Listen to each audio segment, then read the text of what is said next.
A nurse whispered her secret feelings to a comatose patient, not knowing he was a billionaire who heard every word and woke up to confess.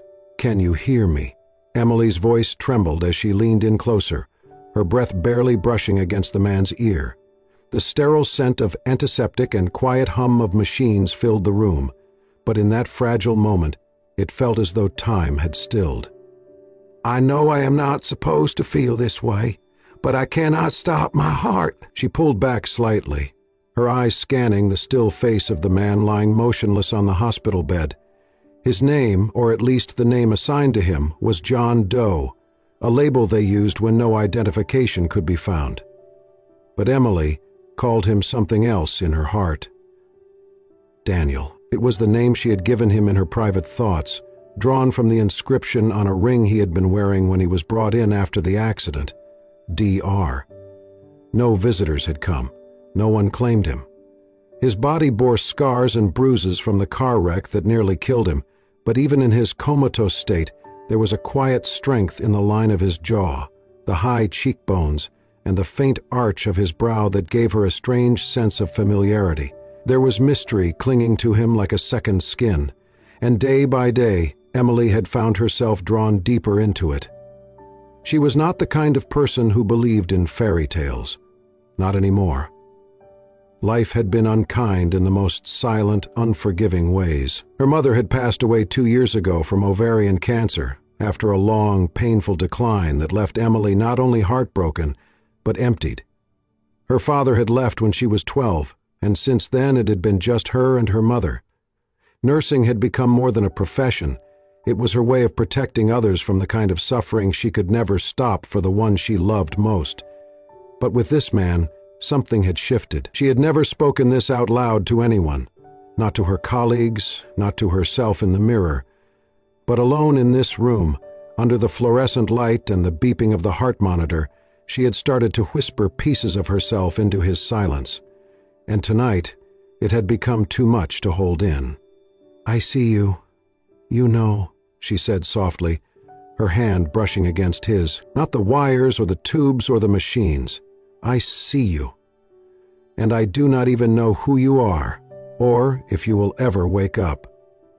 His fingers remained limp beneath hers. His chest rose and fell with the steady rhythm of the ventilator. No flicker of the eyes, no twitch, nothing. But inside that broken body, locked in by trauma and silence, Daniel Reed was screaming. He heard everything. He had been hearing for weeks. The world outside was muffled at first, like voices underwater, but Emmeline's voice had been different. Clear, gentle. It was the first voice that had broken through the fog. He did not remember the crash. Not clearly. Bits and pieces flashed in his mind. Headlights, shouting, the jolt of the steering wheel jerking beneath his grip. Then darkness. When he woke up inside himself, he realized he was unable to speak or move. Trapped, but not dead, and very much aware. The voice of the nurse became his tether to the world, to hope. She spoke to him as if he were more than a patient, more than a body on life support. She told him about the patients on the floor, about the elderly woman in room 48 who always demanded chocolate pudding, and about the little boy down the hall who insisted the nurses call him Captain. She talked about books, movies she missed watching, her fear of thunderstorms, and the dreams she kept in a small journal she never showed anyone. And now, tonight, she had told him the one thing he never expected, that she loved him. Daniel wanted to open his eyes, to reach for her hand and squeeze it back, to tell her that her voice had kept him alive, but his body refused. Emily sighed, pulling her hand away slowly. "I should not have said that," she whispered. "It is just...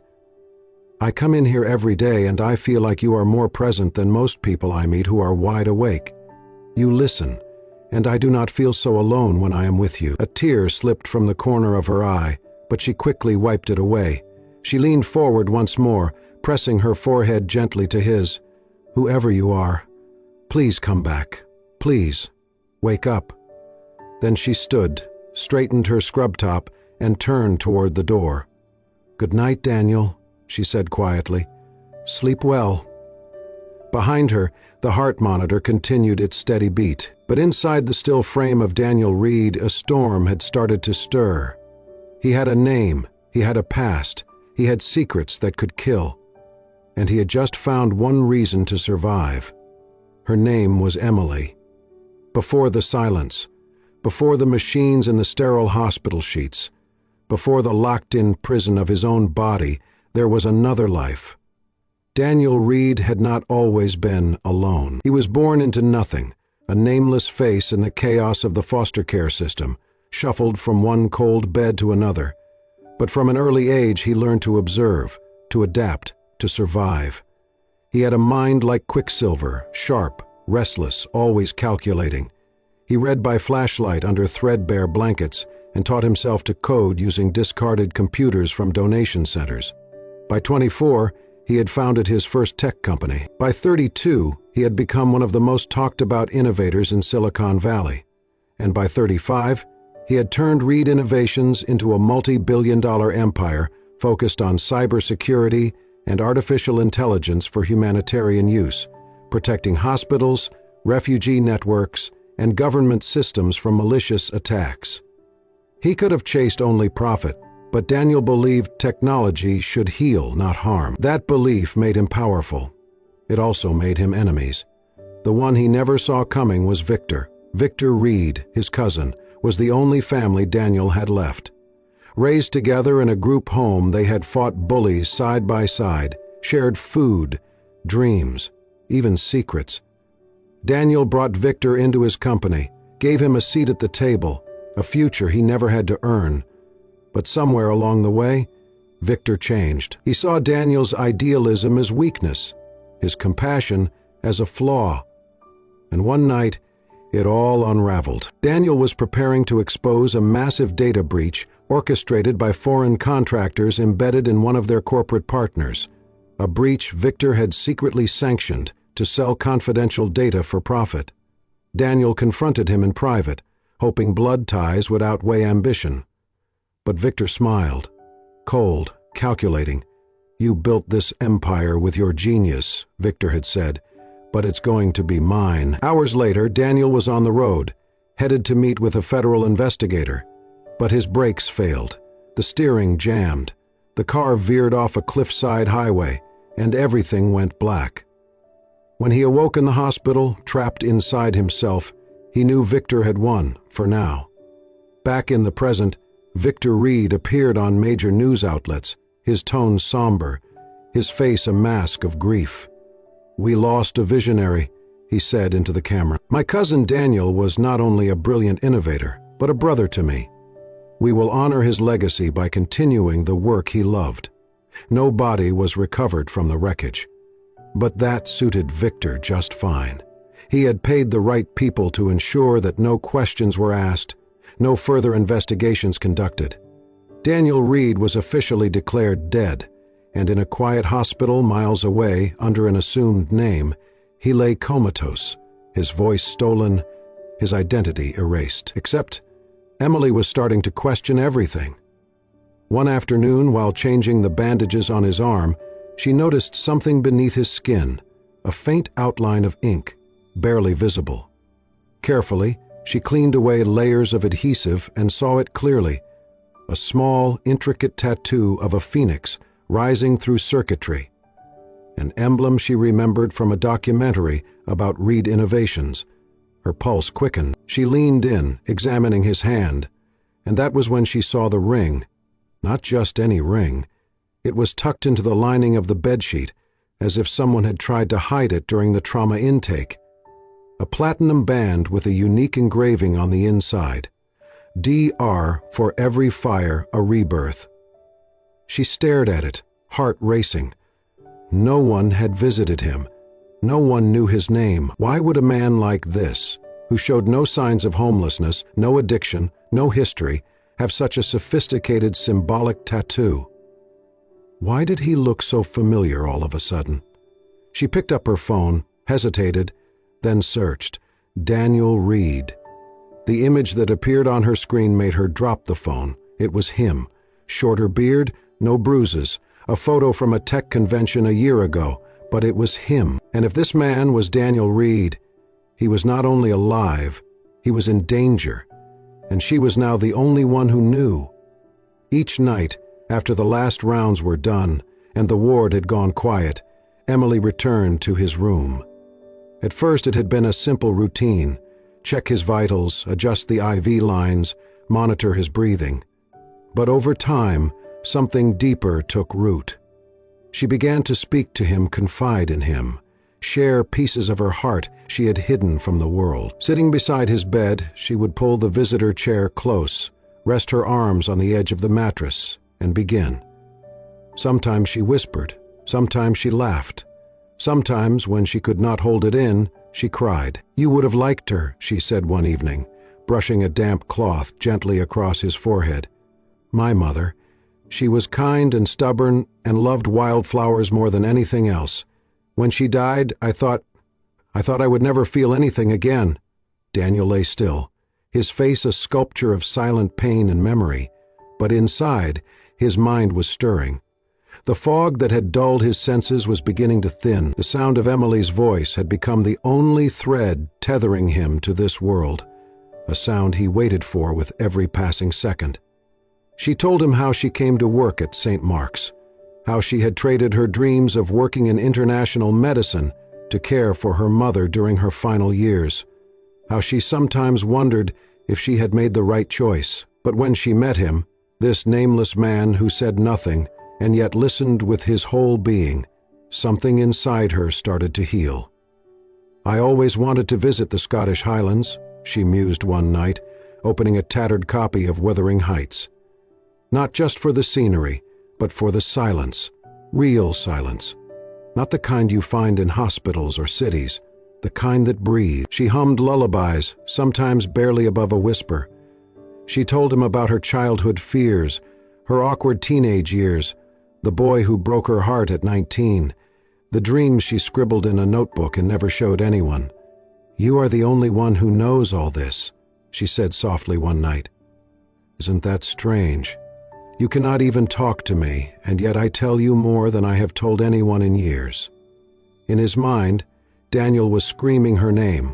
He could feel her presence, like a warm light on his skin. Her voice reached into the darkness and wrapped around his shattered consciousness like a bandage. He remembered the first time she sang to him, a quiet lullaby, her voice unsteady but pure. It cut through the haze like sunlight. That night he dreamed. He had not dreamed since the accident. Each story, each whisper, each quiet laugh, these were the bricks that rebuilt the broken walls inside his mind. And then it happened. One night, after Emily had finished reading a letter she had written to her late mother but never mailed, she leaned forward, eyes glistening with unshed tears. "I miss you," she whispered, though she was not sure if she was speaking to her mother or the man in the bed. She rested her head on his arm for a moment, exhausted, and then stood to leave. But as she turned toward the door, she froze. A single tear had escaped the corner of his eye, sliding slowly down his temple. Her breath caught. For a moment she did not move, did not blink. She stared at him, her heart pounding against her ribs like a drum. "Daniel?" she whispered, stepping back to his side. Did you just cry?" She leaned in close, searching his face. "If you can hear me, if you are still in there, please, do it again, anything. Just let me know you are here." But there was no second tear, no twitch of the fingers, no flutter of lashes. Only the steady rhythm of the heart monitor and the soft hum of machines. Still, Emily stood there for several minutes, tears gathering in her own eyes. She reached down and gently wiped the tear from his face, her hand trembling. "I knew it," she whispered. "I knew you were still in there." That night, she did not just close the door behind her. She paused at the threshold and looked back, her voice barely audible. "I will wait, as long as it takes." And in the darkness of his unmoving body, Daniel Reed held on to her words like breath. Because now, he had proof. Not only was he hurt, but he had touched her heart, and for the first time since the crash, He believed, truly believed, he would find his way back. Emily arrived at the hospital earlier than usual. The sun had barely risen, casting soft gold across the white walls of the intensive care unit. Something had been gnawing at her since the night before, an unease she could not name. When she entered Daniel's room, her breath caught. There was someone standing at the foot of his bed. A man in a tailored navy mule suit, crisp shirt, and a hospital visitor's badge clipped neatly to his lapel. He was middle-aged, clean-shaven, with eyes that scanned everything and revealed nothing. He turned as she entered. "You must be Nurse Dawson," he said, his smile thin, professional. "I am Raymond Hale, Regional Director for CorMed Healthcare Systems. I am here regarding this patient." Emily hesitated, her instincts on edge. "I was not aware of any corporate visits scheduled for today." "We do not schedule visits for internal audits," he replied smoothly. "This man is under our custodial authority, and we have finally confirmed a transfer facility with a higher neurological care rating. He will be moved this evening." Emily's eyes narrowed. "Moved? Without physician sign-off? His attending has not mentioned anything." "Dr. Hadley has been informed. It is being handled through executive channels," he said, as if that explanation should suffice. "We believe the patient's long-term prognosis will improve with more specialized support." Something was wrong, deeply wrong. Emily felt it in her bones. The way this man's gaze lingered too long on Daniel, how he did not refer to him as a patient but as a possession. She glanced at Daniel's still form. Could he sense this too? Was he screaming inside, like she felt suddenly compelled to do? "I am sorry, Mr. Hale," she said firmly, "but I cannot allow a transfer without full protocol, especially for a patient with no known next of kin." He studied her for a moment, that thin smile never wavering. "You are a very diligent nurse, Ms. Dawson. Admirable. I imagine you are quite protective of your patients." "I do my job," she replied, leveling her gaze with his. "That includes preventing unauthorized removals," the man chuckled, shaking his head. "It is not unauthorized, but I do appreciate your vigilance." He left the room moments later, but not before giving Daniel one last long glance, as if memorizing every line of his face. Emily's nerves remained on edge the rest of the day. She contacted Dr. Hadley, who was away at a conference and unaware of any transfer orders. When she checked with hospital administration, they insisted that a corporate representative from CorMed had full authorization, but the file had been recently amended with no traceable timestamp. That evening, she stayed by Daniel's side, not leaving even for lunch. Her instinct screamed at her to protect him. What she did not know was that Raymond Hale was a mask. Behind it stood Victor Reed, cleverly disguised, operating under a new identity forged with high-level access and fake credentials. He had tracked Daniel's hospital location through a private investigator, and upon confirming his cousin was alive, moved to eliminate the risk. Emily had gotten in the way. 2 days later, she was called into the hospital administrator's office. "I am sorry, Emily," the administrator said with rehearsed sympathy. "There have been reports of misconduct. Apparently, you have been engaging in excessive personal interaction with a patient in a non-responsive state. Whispering, singing, even physical contact." Emily's face went pale. "Those are fabricated. Who filed them?" "I cannot say," the administrator replied, avoiding her eyes. "But the board is concerned. Until we complete a review, you are officially suspended." As she walked out of the building, her ID badge turned in. Emily felt numb. But somewhere beneath the hurt and betrayal, fire began to burn. Whoever was behind this, whoever had the power to fabricate lies and twist hospital protocol, was after Daniel, and she would not let them take him.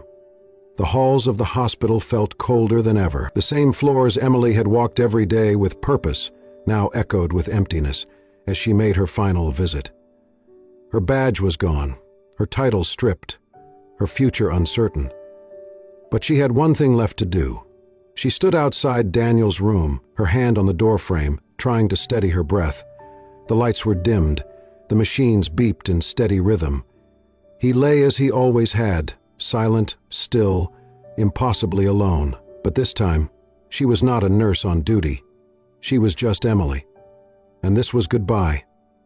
She walked to his side slowly, the lump in her throat growing with every step. Her fingertips brushed his, as they had done 100 times before, but now her touch trembled. "I am so sorry," she whispered, sinking into the chair beside him. "I tried. I really tried." Tears welled in her eyes, spilling over before she could stop them. She gripped his hand tighter. "They are going to take you, and I cannot stop them. I do not even know where they are sending you. I do not know if you will be safe." Daniel heard her. Every word was a dagger and a lifeline at once. Inside, he screamed. Not with fear, but with desperation, his mind pushed against the walls of his broken body. Move, speak, do something, anything. Emily leaned closer, resting her forehead against the edge of the bed. "I should not have said I loved you. It crossed a line, but I meant it. God help me, I meant every word." She sobbed, clutching his hand to her chest. "You made me feel something again.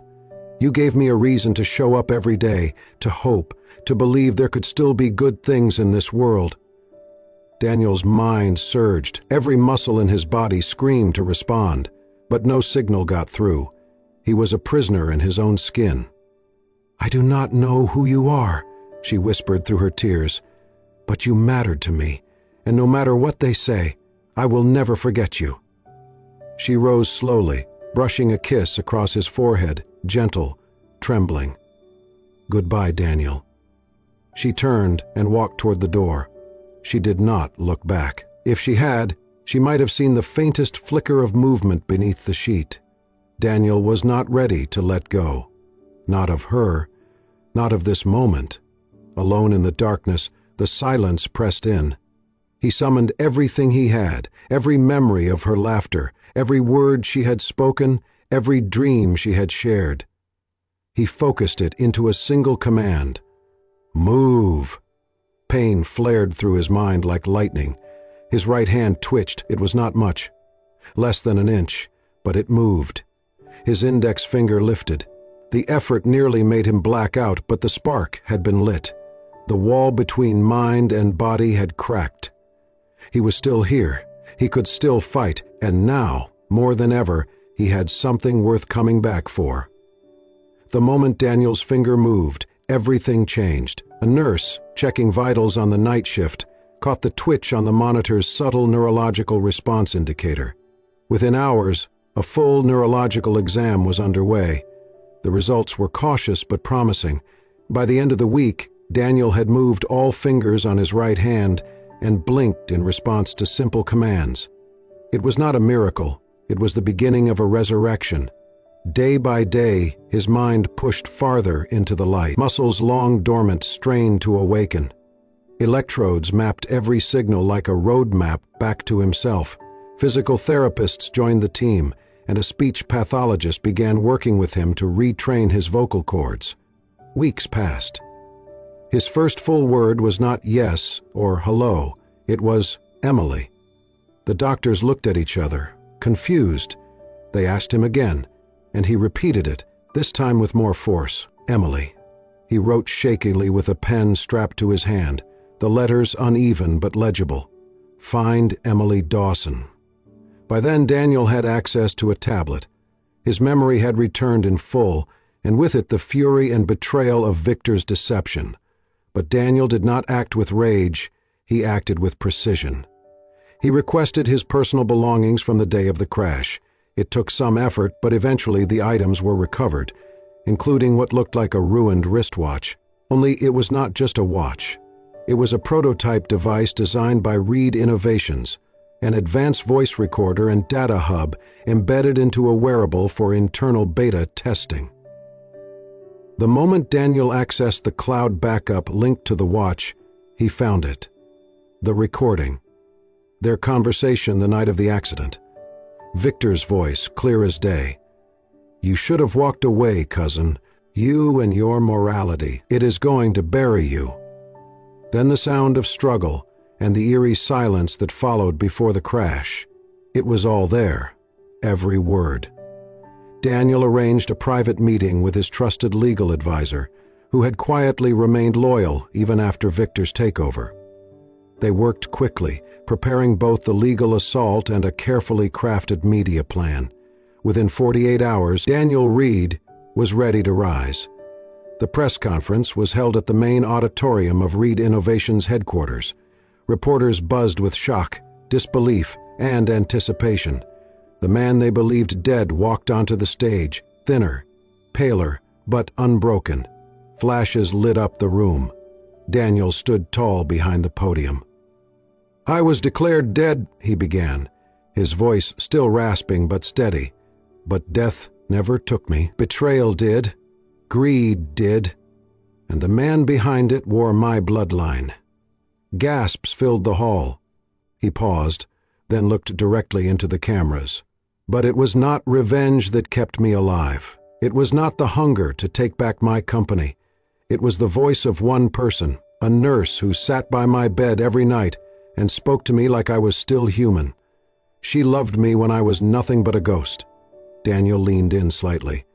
"Her name is Emily Dawson, and if she is watching, I want her to know I heard every word." Across town, in a modest apartment, Emily sat frozen on her couch.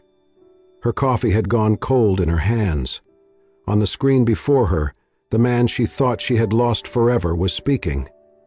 Daniel. Alive. Her breath caught as she listened to him describe the accident, the conspiracy, the recording.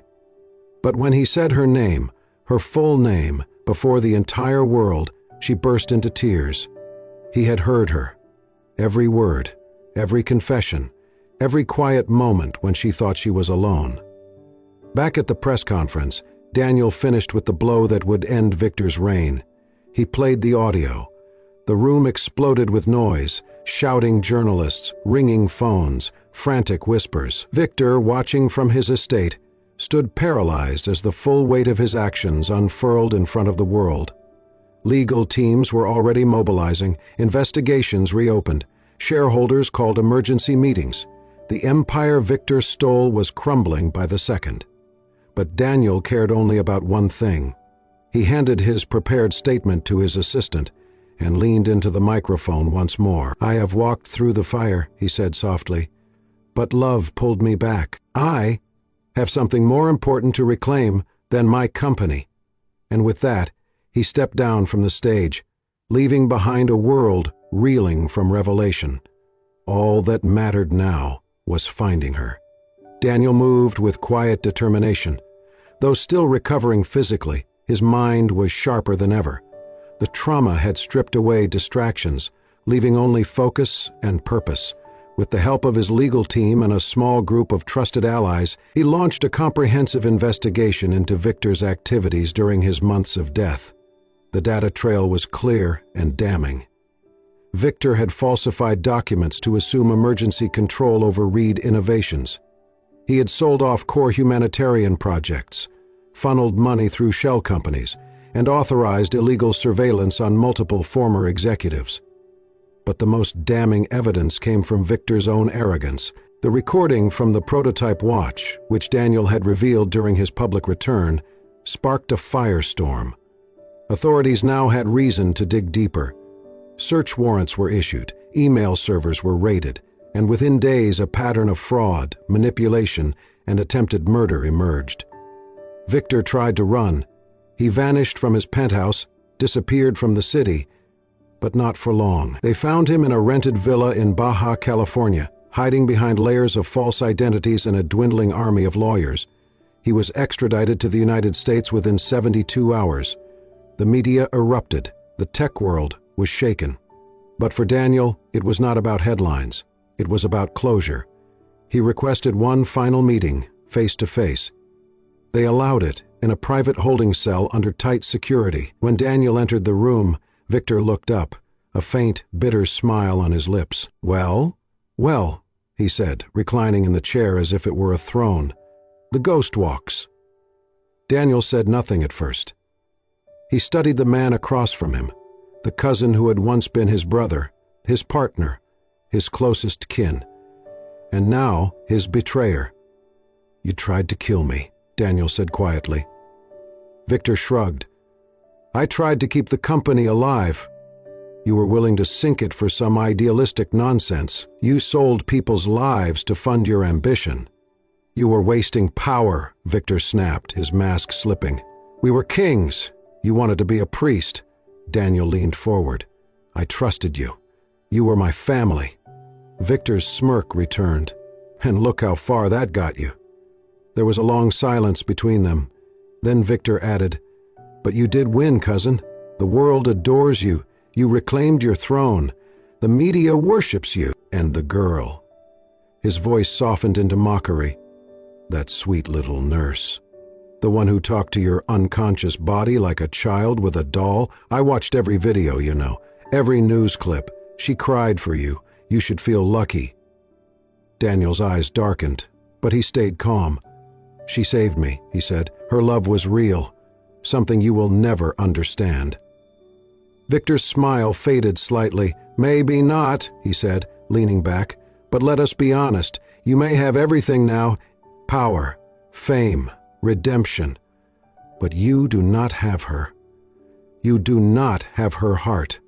For a moment the words landed hard, but Daniel did not flinch. Instead, he stood. You are wrong, he said quietly. Because I never wanted to own her heart. I only wanted to be worthy of it. Victor scoffed. So what now? You want vengeance? A final blow? Gloat before the fall? Daniel shook his head. No, he said softly. I came to tell you something else. Victor raised an eyebrow. I forgive you. The words hung in the air like smoke. Victor blinked. You? What? I forgive you, Daniel repeated. Not because you deserve it, but because I refuse to carry your poison any longer. For the first time, Victor's composure cracked. His smirk vanished. His mouth opened, then closed again. He looked around the cell as if realizing, for the first time, where he truly was. You will rot for what you did, Daniel continued. But I will not let hatred define the rest of my life. Victor stared at him, hollow-eyed. You always thought forgiveness was weakness, Daniel said, but it is the strongest thing a person can choose. And with that, Daniel turned and walked out. Behind him, Victor remained seated, alone, silenced, and for the first time in his life, defeated, not by power, but by grace. Daniel did not look back. He had one more thing left to reclaim. Not a company, not a legacy, but love. The road into the countryside curved through sunflower fields and quiet groves of oak trees. Daniel had not seen such peace in years. After the chaos, the courtrooms, and the endless press, he had vanished, not to hide, but to find something. And now he had. The clinic was small, built of red brick at the edge of a sleepy town. Its hand-painted sign read, Willow Creek Community Health. No cameras, no boardrooms, just a waiting room, a few nurses, and kindness in the air. Daniel stepped inside. At the front desk, dressed in soft blue scrubs with her hair in a braid, stood Emily Dawson. She was flipping through patient files, unaware that the man she thought she lost was just a few steps away. He watched her for a moment longer, then said softly, I heard you. Emily froze. She looked up, stunned. Their eyes met. Her lips parted, but no words came. I heard every word, Daniel said, moving closer. Your stories, your songs, your tears. I was there. I just could not answer. Tears welled in her eyes, and as he reached for her, she ran, straight into his arms. I thought you were gone, she sobbed. You brought me back, he whispered, holding her tightly. You saved me. They sat under the oak tree behind the clinic that afternoon. Emily asked him what came next. No more boardrooms, Daniel said. I want to build something real, something that heals. He told her his plan, a community wellness center named after her mother, the Helen Dawson Healing Center, a place for care, not profit. Emily cried again, this time with joy. The center opened the following spring on a sunlit patch of land outside town. It offered care, counseling, and connection. Daniel worked there beside Emily, no longer a headline, but a healer. That summer, under a soft lavender sky, they were married in a field of wildflowers. No grand venue, no cameras. Just loved ones, neighbors, and patients seated on wooden benches. Many had once shared their pain with Daniel and Emily. Now they shared their joy. Emily wore a simple ivory dress, her hair woven with daisies. Daniel wore a charcoal suit and a wedding band etched with the word "always." When the officiant invited them to speak, Daniel took her hands. "You whispered to me in the dark," he said. "When the world thought I was gone, you stayed. You gave me something stronger than medicine. You gave me love." Tears slid down her cheeks. "You gave me a reason to return," he continued. "I vow to always listen, the way you did when no one else believed I was still here." Emily's voice trembled as she replied, "I talked to you like you were alive," she said. "Because you were. In my heart, you never left, and I vowed to never forget the man I knew, even when the world tried to."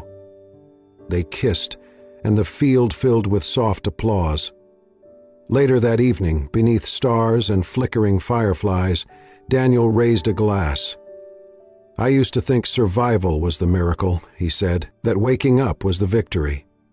He looked at Emily. "But I was wrong. It was not life that saved me." He smiled. "It was love." The meadow fell still, and then applause rippled once more. And in that quiet night, wrapped in the arms of the woman who had never stopped believing in him, Daniel Reed was no longer the man the world had once lost. He was the man who had been brought back by love. And so, what began with silence, pain, and a whisper in the dark ended with love, healing, and a new beginning. Daniel and Emily's story reminds us that sometimes the deepest miracles do not come from science or fate, but from the quiet, unwavering presence of someone who refuses to give up on you. If this story touched your heart, made you tear up, or reminded you of the power of love and second chances, do not forget to like, share, and subscribe to Soul-Stirring Stories, where we bring you real-life-inspired tales that heal, inspire, and stay with you long after the screen fades. Until next time, may your heart stay open and your soul stirred.